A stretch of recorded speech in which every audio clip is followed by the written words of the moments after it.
ሰላም ሰላም የጉነርስ ቤተሰቦች እንኳን ወደ ጉነርስ ቶክ ኒውስ በደህና መጡ።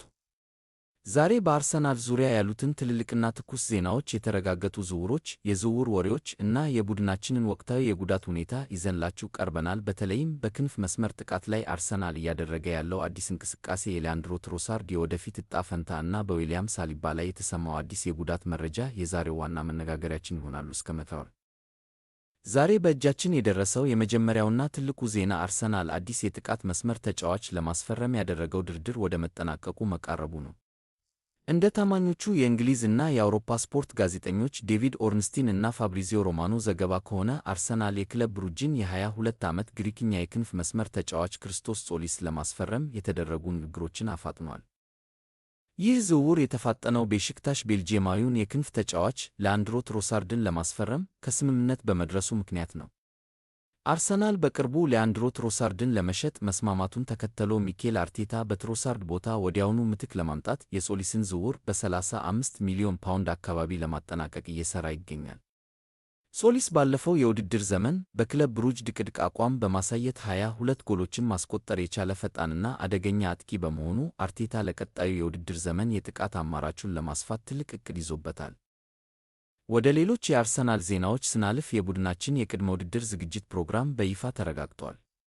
አርሰናል ለቀጣዩ የ2026-27 የውድድር ዘመን ዝግጅት ኦገስት 1 ከጂሮና፣ ኦገስት 5 በደብሊን አቪቫ ስታዲየም ከሪያል ቤቲስ እንዲሁም ኦገስት 9 በኤምሬትስ ስታዲየም በኤምሬትስ ካፕ ከቦሩሲያ ዶርትሙንድ ጋር የሚጫወት ይሆናል። እነዚህ ጨዋታዎች ቡድናችን ኦገስት 16 በካርዲፍ ከማንቸስተር ሲቲ ጋር ለሚደረገው የኮሚኒቲ ሺልድ ጨዋታ ሙሉ በሙሉ ብቁ እንዲሆን ያደርጉታል። በሌላ በኩል በብራዚላዊው አማካይ ብሩኖ ጊማራይስ ዝውውር ዙሪያ አርሰናል አሁንም ፍላጎት እንዳለው ቢገለጽም ኒውካስል ዩናይትድ ተጫዋቹን የመሸጥ ፍላጎት እንደሌለውና ከፍተኛ ዋጋ እንደሚጠይቅ ታውቋል። በተጨማሪም የቀድሞ የአርሰናል አማካይ ፋቢዮ ቪዬራ በጀርመኑ ሃምቡርግ ያሳየውን ጥሩ አቋም ተከትሎ ሃምቡርግ ተጫዋቹን በቋሚነት ለማስፈረም ጥያቄ ቢያቀርብም አርሰናል እስካሁን በዋጋው ላይ ስምምነት አልሰጠም።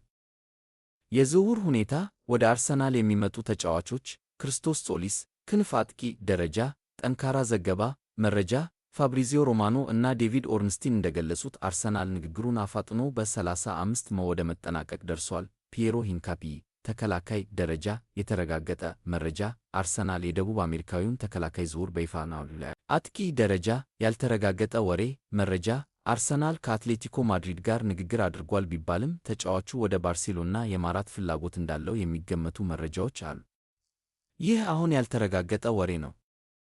የቡድናችንን የጉዳት ሁኔታ ስንመለከት በዓለም ዋንጫው ወቅት በፈረንሳይ ብሔራዊ ቡድን ውስጥ ጉዳት አስተናግዶ የወጣው ዊሊያም ሳሊባ ሁኔታ በሕክምና ቡድኑ በትኩረት እየተከታተለ ይገኛል።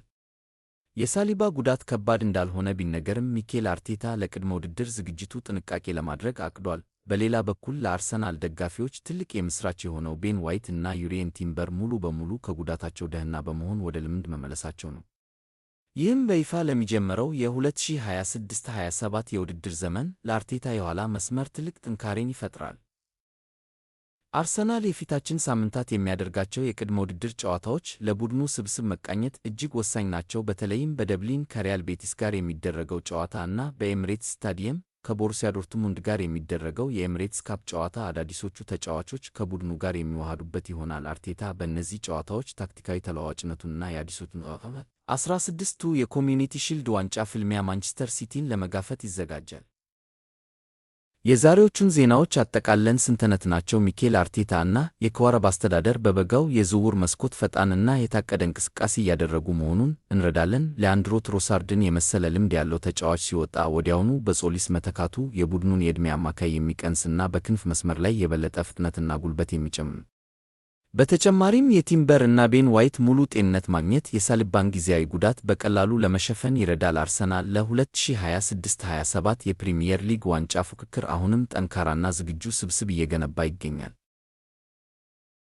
ውድ የጉነርስ ቶክ ኒውስ ተከታታዮች የዛሬው የአርሰናል ዜናችን ይህንን ይመስል ነበር። ስለ ክርስቶስ ጾሊስ ዝውውር እና ስለ አርሰናል የበጋ ዝውውሮች ያላችሁን አስተያየት ከታች በኮመንት ላይ ጻፉልን። ቪዲዮውን ከወደዳችሁት ላይክ ማድረጋችሁን አትርሱ። አዳዲስ የአርሰናል ዜናዎች እንዳያመልጣችሁ ሰብስክራይብ በማድረግ የደወል ምልክቷን ይጫኑ። ስለ ተከታተላችሁን እናመሰግናለን። ከዋል